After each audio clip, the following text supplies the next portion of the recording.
Welcome to Sewing Out Loud, the official podcast of Zede Sewing Studio. Here are your hosts, Zede and Mallory. Sewing Out Loud. Hello and welcome to the podcast. I'm Mallory Donahue. And I'm Zede Donahue. And today's topic is about two of our favorite lifts that you can get. That's right. While you're sewing. What? Not a facelift. But I wouldn't mind having a facelift. Yeah, that would be fine. Or some kind of butt lift. Some kind of lift. Yeah. Like a boob lift. A belly lift. Yeah. Whatever. I could lift. I need just slit the top and pull everything up right now. Well, you should just sleep upside down. We should just, I do hang upside down a lot. Yeah, I do. In your aerial yoga. But speaking of giving you a lift, did you lift your new chair today? Yes, I did. We have new chairs. Oh my gosh. I can't tell you guys. The podcasts are probably going to sound better. If you ever hesitate to buy a specific piece of furniture for sewing or a chair for sewing because you need to be more comfortable, just do yourself a favor and do it. Yeah, get comfortable, everybody. Right. It makes a world of difference. Actually, it makes me smile more. I was just listening to another podcaster who said that he got feedback after his first few episodes that he should stand up while he podcasts, and I was like, Well, there is a theory about that in speech. And sure. That if you stand up, like they used to tell you that even in business, stand up when you answer the phone. But well, I don't know. Who knows? We project. I think I'm pretty okay sitting down. Yeah, keep projecting, Mom. Yeah, there you go. Okay, so and then just a reminder before we get into it, sign up for our newsletter. It's go to SewHere.com/lovenote if you don't already get it, because I let you know about super cool things in there. It's a little weekly update in case our Facebook group is a little too much for you, like if there's too much going on. No, you really want the newsletter. And I let you know about sales and things like that. And there's also fun little, I call them personal narratives. I think my chair squeaks a little bit like the faux leather. Made out of pleather or whatever. Pleather, yes.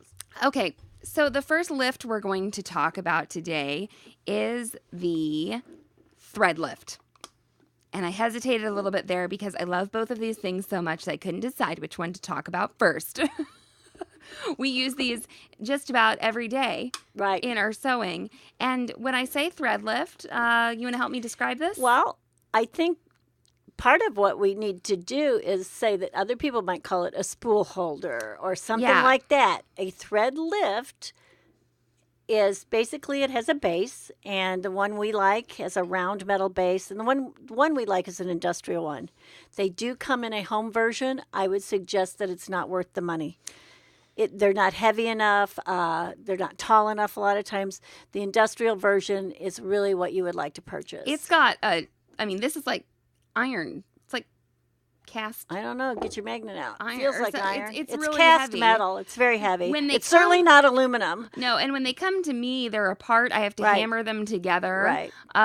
It's heavy. It will not fall over on you. Right. So it has a round base. So it has a round base, and it's usually painted. And then in the middle of that round base, you have a tall pin for your spool to sit on. And the base is big enough to accommodate the biggest thread I've ever had. And I've had some big, industrial cones that I've used. Sure. Yeah, big, like you can use a small spool or a gigantor cone. And in fact, it's for some machines, this is the only way you can use a cone. Right. And the other thing is, anything fits on it. Right. Basically. Then you have, to the side, you have a long vertical, pole, should we call it? Yes. Another long vertical pole, and it'll have a hook or a loop that you bring the thread up off the spool and you put it through that guide, that loop, and then you go to your machine. And I'd say this is about 14 inches high or something like that. It's that high? At least a foot, yeah. I think it's more than a foot because I have to pack these up all the time. Oh, and they don't fit in the that makes sense. 12-inch box. Right. And what reason would you use these? And there's multiple reasons. Right. Not only spool or cone size, but it might have to do with the type of thread you're using or the type of machine you're using or that you need another spool holder because you're using an extra thread and the machine you have doesn't have one. Let's start from, let's pretend you don't have a thread lift and you're like, what the heck? You might want to look up a picture of it, and there should be one with this podcast like on our website. Should you tell them how many like I usually have set Sure, up? but let's talk about how one would normally put thread on their machine. All right. Most machines have some kind of spool pin somehow. It'll be a vertical one, it'll be a horizontal one. I have had people buy these when they have some kind of old machine or hand-me-down and the spool pin's been broken off. That's true too. Well, and ideally your machine nowadays, the more contemporary machines will have a vertical and a horizontal spool pin, because the vertical pin is for thread that is stacked, and the horizontal one should be for cross-wound thread. That's right. Now, you can use either type of thread with your thread lift because the thread goes vertical right, first. because it's coming up and over. And right. this is a difference between what happens in your machine and what happens with a thread lift. Right. On your machine, it's a direct path from the spool straight into your tension disc. That's correct. Okay, so basically there's going to be a thread guide or Right. something, and then it's going to go into your tension disc. And you have your foot lifted, your presser foot lifted, so your tension discs are That's open. right. while You you're threading. always thread with that presser foot up. Episode 1. Okay, so anyway, you have that that very direct path from spool to tension disc on a machine. But if you haven't thought about this before, when thread is wound onto a spool in the factory, it actually gets stretched out a little bit. No matter Exactly. what, no matter the fiber content, and then sometimes with It's certain on there fiber tight. with certain fiber contents, it can get stretched more. or with certain other elements like metallic threads. When they say metallic, it truly is metal. That is a thin little strip of metal. And some of them have mylar in them, that some of your like slinky flat threads. So that's plastic. All of those actually, not only are they getting stretched, in a way they're getting bent. Yeah, so when you have something shiny like that, it can be made up of an actual metal, or it can be made up of some kind of polyester that's been made to be shiny, or, But bottom line is, it's a very far cry from what sewing machines were originally meant to sew with, That's right? That's right. Something like, originally all of our threads were made from cotton, and then we like to use polyester nowadays. Right. Some very high quality polyesters, which still have the hand of like a natural fiber. Right. They're flexible, they're Right. soft. But you get into those weird threads. We're all grateful that polyester has improved in my lifetime. That's right. Yes. Well, you get into these weird threads like metallic or like stretchy thread, right? Or a lot of times the decorative threads. Decorative are a threads. combo. Uh-huh. Oh, yeah. They'll They'll have the mylar and the poly together, or the metal and the poly That's together. my favorite. Yeah. So what the thread lift does is it gives more distance between the spool and the tension disc, and it can allow Us all to relax. I will always remember, Mom, like you talk about fibers relaxing in several different areas of sewing. You'll talk about it in like ironing and steaming. Yeah, you'll be like, let the fibers relax. And then you'll be like, oh, well, when you use a thread lift, it allows your fibers to relax before they get to the tension disc. When I use a metallic thread, I go to a thread lift. I don't even question it, whether it's on my serger, my sewing machine, or whether I'm sewing or embroidering or serging. So some machines have a little bit of a version of a thread lift. Right. Like a serger often will have that like telescoping guide. Right. But the serger spool pins, like on our Baby Lock serger, they accommodate a cone of serger thread. And even when you take the cone holder off, they have that flare. So if you want to use something special, well, and they that is a have non-serger adapters thread. for all that. Sure. I mean, any spool will fit on there basically, unless it's too big. right. But the thread lift's right there, and you just pull it up behind you, and you go. Okay, so Mom was like, how many thread lifts do I have? We have one per machine, At least. At least. Sometimes 2. sitting back there. And Which means we have 4 to 5 minimal. And we just recorded a podcast on durable versus non-durable sewing notions. That's right. And I really feel silly that I was the durable. I was the, this sewing notion could last forever half of the podcast, and I didn't include a thread lift. So, and I was wrong. So it really is an investment. Oh, yeah. It's not going to wear out on you. I mean, and these cost under $15. Right. It's not going to wear out on you. And they last forever. I have had this fix people's sewing problems. Yes, absolutely. You used to throw out a stat that you were like, oh, this reduces thread breakage by this much. Yeah. I really used to have stats. I used to, but yeah, I think it was like 30 or 40%. And I don't know where amazing. I can't remember. Right. I don't know where that's from. I probably got it from who at Baby Lock. Doug. Yeah. Yeah. Hey, Doug. So I don't think we have, just in case you're like, what study are you and citing? I believe everything Doug says, so I got it from Doug. So we don't have an actual study, but it can help so much. If you have what gets eliminated in this equation of a thread lift, what also gets eliminated is the spool cap. Right. On those horizontal spools. And it, like you said, it doesn't matter if it's stacked or round wound. Okay, stacked and round wound is the same way. So it looks even on the spool and it goes up and down, right? And then cross wound, you can see the threads like crossing over in X's, right? Yeah, I think it looks. But if you'll hear somebody say stacked or round wound, that's the same thing, right? So you eliminate the spool cap in this situation. Which is also another thing because you don't have to look for the spool. Don't have to worry about it, Well, the other place I use this is oftentimes in the serger, because I know Baby Lock sergers do this, and I can do all those kinds of screwy things that I decide to do. I might put 2 different threads in one looper. Right. And if I'm using a, my other loop, so my 2 loopers already have a thread each in them, but I'm going to stick another thread in that upper looper, or maybe in both of my loopers. Or whatever. Because I'm adding texture or color, whatever I feel like doing. I do run out of spool pins. Yes, you can run out of spool pins. I do run out of spool pins, and I want them to come directly into that feed that Baby Lock has set up on that serger.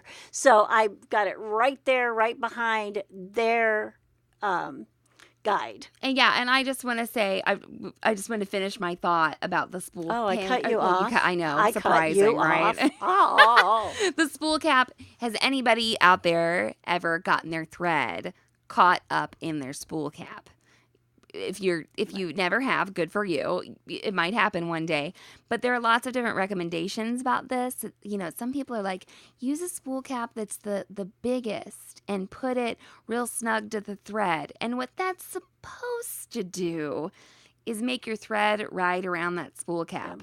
I'm not a huge fan of that. Well, that's not really correct. I know. Yeah. I've seen it though. And then and then there's a little tiny spool cap that we love.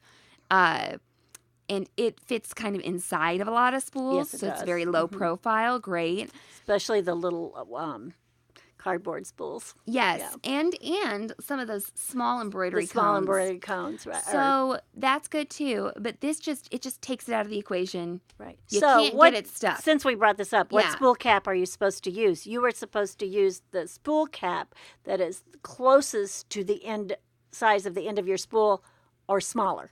That's what I think. Yep. No, that's what you're supposed to do. I'm glad that's you how say it's that. made. Nope. Not all machines come with different sizes. That is what I have been taught by 3 different sewing machine manufacturers when I went to their training. That is what I've been taught. So this just takes that away. Still, though, sometimes on metallic threads, I'll just mention this before we take our message break, I think.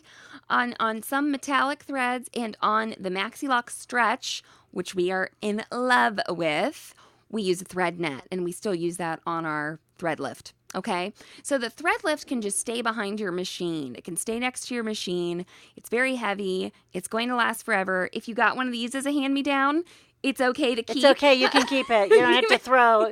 And some don't only have 1 pin on the bottom. They have like doubles, and you might see a little bit different configuration or something. So we really love this though, and it can help a lot to reduce thread breakage. And we do sell these on our site, but a lot of dealers have these. A lot of sewing stores, but I'd get one with the metal base. You know what time it is, Mallory? Time for a message break. That's right. This episode is brought to you by the SewHere Box. For more information, go to SewHere.com/BOX. So the first SewHere box was an absolute success, and it happened right before Christmas in 2016. And we asked in the group if people would want a box of stuff curated by me and you, and they got all excited. I know. Yeah. And I started looking on the internet and looking at like the bark box, and it didn't correlate very well because I was like, what are we going to put in this box? I didn't want to disappoint anybody. Well, and so it's a little different than some of the other boxes That's out there, right. right? So the SewHere box is not a subscription. You don't have to like keep paying to get it. Right. We put one out quarterly in general, and it's got a theme, and we put together a bunch of fun things that go with the theme that have to do with sewing. But there's also they're not fun. All just yeah, fun. that's right. It's. I guess it's fun in the sense that it's a surprise or something you haven't used before, and something you probably are going to fall in love with and can't sew without. And then there's also fun branded exclusive materials. Yes. Like the infamous I Am a Sewing Machine pin. Yes, and all of Mallory's pins are infamous. That's right. Highly coveted. And that pin was only available to SewHere Box purchasers. That's right. So we've so far put out the SewHere Box Indulge Edition. That was our first one. And then we did the Dressmaker's Delight. Which I keep calling the Dressmaker's Dream, but it was maybe we can have a Dressmaker's Dream Yeah, later. A year from now. Right.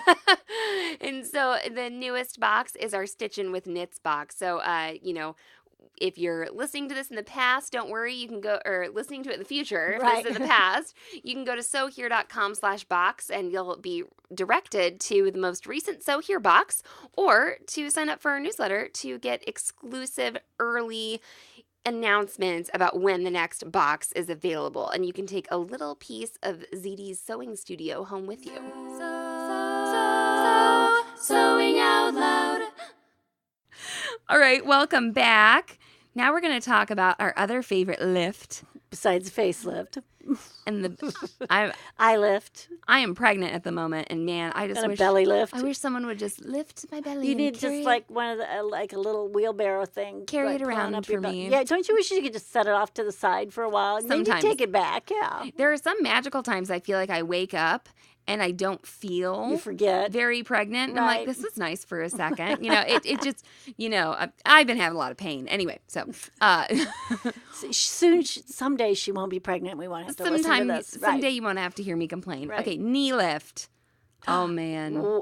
Which is not when they surgically make There your you go. knee higher. We've got knee lift. What else is a knee I lift wonder called? if there is such a thing. Like people don't like the skin on their knees, and they I'm split it and pull it sure. up. Well, I'm probably. sure. If you have enough money, you can get anything lifted. There I are think. like calf implants. That's There are all right. sorts of things. I'm sure. A knee lift, or sometimes it'll be called like a freehand system or something like that, is a lever that pops into the front of your machine. That's correct. And you move your right knee That's correct. over to the right. You push it away to the and right. It raises your presser foot. Yes. And I want to say, when you say my grandma had this on her old Singer, no, she did not. Okay? These were on industrial machines, and they were actually on another home machine for years. The thing that your grandmother had, that she pushed that knee lever with, it was pushing, actually. But it was powering. It was powering her machine. machine. And actually, if you would have looked at the setup and looked inside the cabinet, the power pedal was in there, and it was mounted in a sideways position, and that lever moved up against it to start the machine. So you didn't have to power your machine with your foot. You were powering it with your knee. So that was a knee-powered machine. sort of, right, adaptation. It is not a knee lift. I used to always really impress people. They were like, I want to bring this machine in and convert it from knee power to foot power. And I was like, well, you just need a screwdriver because your power Put it pedal on your wall. mounted to the side. And now that what I hadn't really thought about, but it's a little safer. Like, Than being on the floor? Yeah, than being on the floor, I think. Well, now so many machines, if you unplug the foot Pedal. pedal, you can sew with the button on the but front I'm of your just machine. thinking about how like I've accidentally pushed the foot pedal under something, or when Gina pushed the foot pedal under she used a whole spool of she was surging while she was vacuuming and didn't realize it. But so sometimes I feel like people are resistant to the knee lift because they say, "Oh no, I like to do it with my foot." Now I do have a statistic on this, and this says the statistic. And I can't quote my source because I've been quoting this statistic forever, that you sew 30% faster. And I have no doubt in that. And I think maybe it's even faster than that. I was going to say. And the reason that I certainly always believe it, too, is if you look at any industrial machine, it has a knee lift. So what the knee lift does... Why? Because they want production. Yeah, they want it to be fast. Right. So what the knee lift does is it raises the presser foot. And opens the tension disc. And allows you to then use both of your hands to manipulate your fabric. That's right. You know, the real miracle place that this exists is the Ovation Serger. Oh, I know. It's the only serger on the market that has the free hands knee lift. And so I really like it that when I go to do my cover stitch and I've turned up that hem and I've got it where I want it, that I can just boop, knee out to the right, slide that puppy under my raised presser foot, bam, go to town. On the overlock portion of the machine, I don't use it as much because I don't raise my presser foot as often.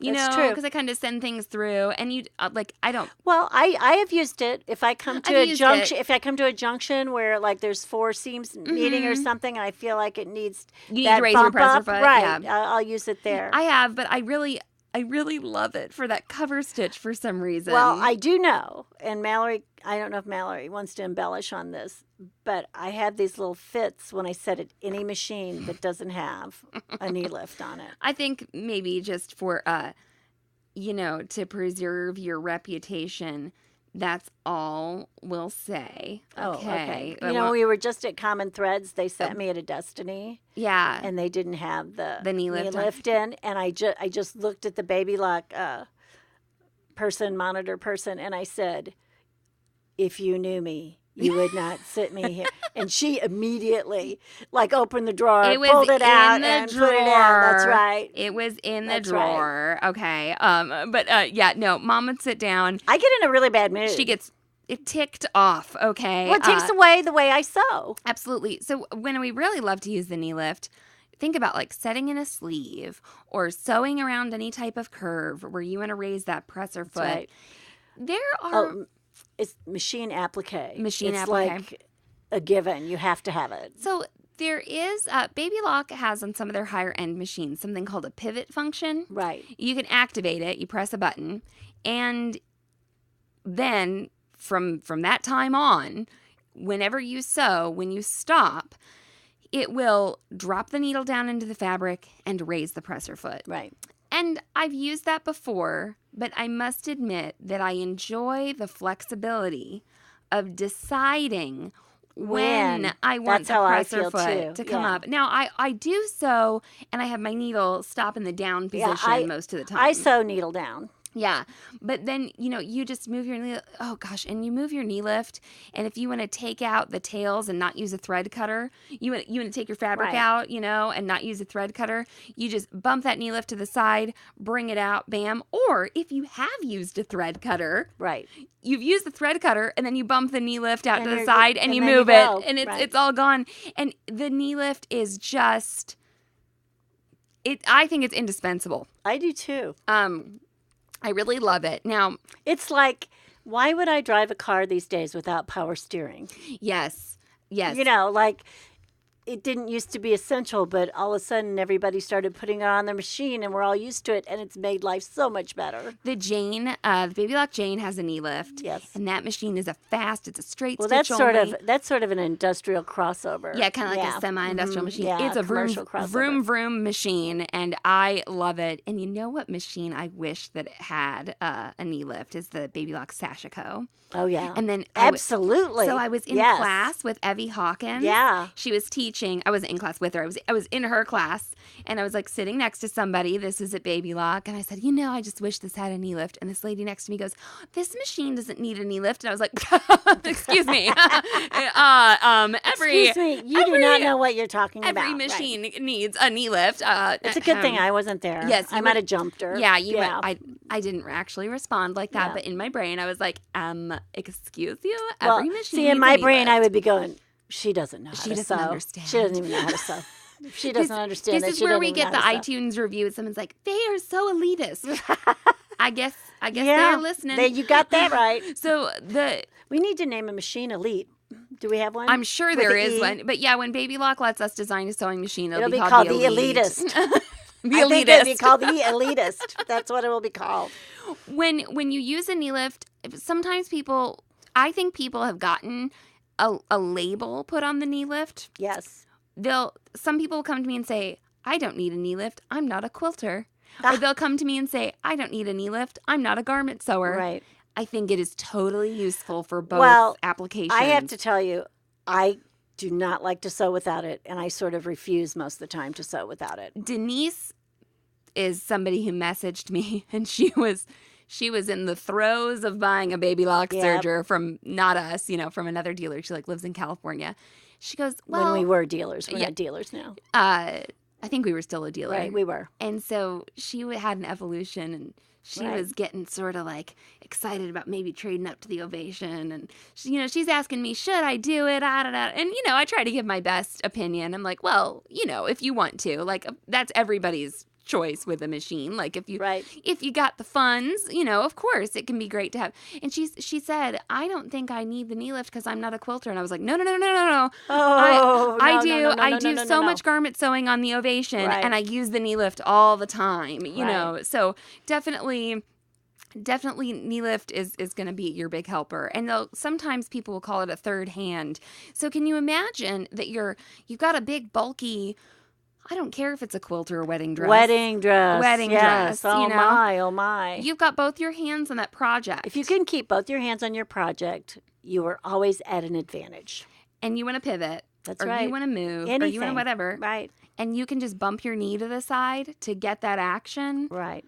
And move and use both of your hands. Plus, if you have that bulk under there, and your presser foot's that's right. Or if it's changing bulk. Yes. That can be difficult just to get your hand in there. That's right. No, it's like having a remote control for your presser foot. There's no reason not to have it, is what we're telling you. And I have had people say, "I've had my machine for 3 years and I never used it." And I said, "If you will come sit with me for 10 minutes with your machine, I can convince you." And I have convinced a lot of people. We used to be dealers, guys, and so I knew these people really well. And if they told me that they aren't used to their knee lift, I'd say, "You bring that into your next class, and I'll make you use it." And they would thank us forever. I'd get a little drill sergeant on them. I'd say, "Hey, don't you move that hand." I'd say, "Use your knee." Oh, okay. They were forever grateful. Yes, they really were. No, they had a good time. So I know that we said we were only talking about thread lift and knee lift, but I think that you brought something up. Here you go. No, I'm kidding. I think you brought something up that we can talk about, because it's a quickie at the end of this to fill in a little bit. And it's, do you sew in needle down or needle up position? Now, not all machines have this capability, but towards the mid higher end, they all do. And why do they? Or not why, but why is it a convenience or not a convenience? I don't know. I think that might be a lot to cover because I've got a lot of thoughts on this. Yeah. So there are certain aspects. Here, I'll run through them real quick. So normally I sew needle down. Right. With my more modern Baby Lock machines, I like to use the thread cutter. The thread cutter is fast, okay, on the more modern machines. They used to not be as fast. When you use the thread cutter, your needle goes up afterwards. Yes, it does. And then I go boom with my knee lift and I take my thing out, whatever I'm sewing out, okay? And then on our Destiny, it has the multifunction foot control that you can tap to do that half a stitch. So I'll default to needle down, and then I'll tap to bring it up if I ever want to. That's right. Okay. My reason in the early days of could you choose needle up and down, I always chose needle down. And one reason was everybody out, especially all of you young mothers, you always talk about, oh, time to sew, my kids distract me, Yeah, and all there you this. go. And if I had to stop sewing and needle down I had made my choice, it was right where I was. And I came back to it, and that needle was still in that fabric. And that's why I like to needle down. And Or then, what of if you course, get there's hungry pivoting. and you gotta make. Well, right. No matter what reason. Pivoting. No matter what Mhm. reason that you would get. I would sew even when all of you were still in school, but I would have to set an alarm so I would get up and go pick people up from school or whatever, right. and I would have to stop, and I knew right where I was. Absolutely. And that was my advantage. And, I worked with Deirdre for years, and she sewed with needle up. That's right. That's what she liked. So it's a preference. Sure, but something that I think that, everyone who's ever tried one can agree on is that the knee lift. Don't you Right. think? I think Absolutely. everybody who's really given it a shot. Now, there are some people have said, I have a fragile hip. Yes. Or something like that. I actually, what tendon is that goes from your knee to your IT band. IT band? I actually bruised my IT band one time using it because I made 44 garments in a weekend, for a show choir thing, and I had to put a pad on my. Yeah, you made a pad. And in a commercial setting, they do have a big round disc that's padded that is on that knee lift. Right. But I actually wound up with my IT band being sore because I'd hit that sucker so many Some times. repetitive motion injuries. Yeah. And so just one thing to end on is different knee lifts look different.